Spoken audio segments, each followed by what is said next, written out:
In this video, we're going to go over the steps of computer forensics, starting with identification and acquisition.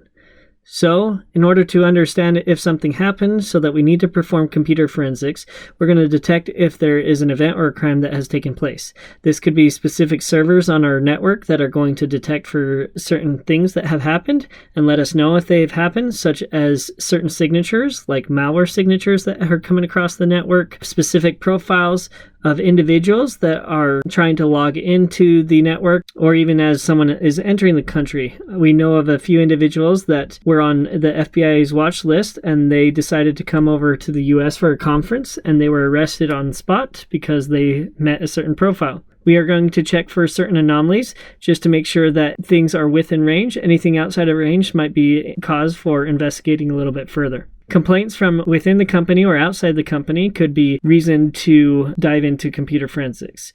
Any system monitoring can report issues that may occur, and as we perform audits, we might find something that is an issue. The next step is preserving. This is going to be all about ensuring that the case is protected throughout the entire process. So we are going to follow chain of custody.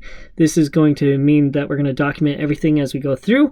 We're going to synchronize our time across time zones, and we're going to use the same imaging technologies. We're basically setting a standard for the rest of the process so that our evidence is admissible and will not be thrown out. The next thing is collection and documentation. So we're going to collect data from a hard drive, for instance, using approved methods, software, and hardware. We're going to use lossless compression because this will ensure that nothing is altered. If you use lossy compression, you're going to lose some quality, and this will alter the signature of the file or the drive itself.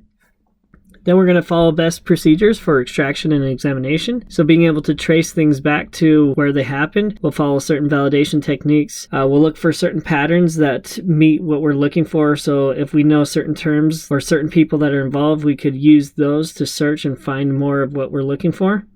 We're going to look for hidden data and extract that hidden data, such as ADS files or anything that's hidden inside of another file, such as steganography.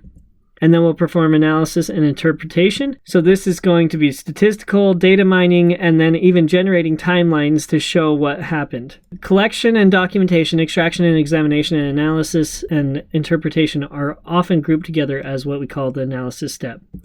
And then there's the presentation step, where we're going to give our expert testimony, and then we'll give some clarification, any recommended countermeasures that should be taking place, and that will ultimately lead to our decision.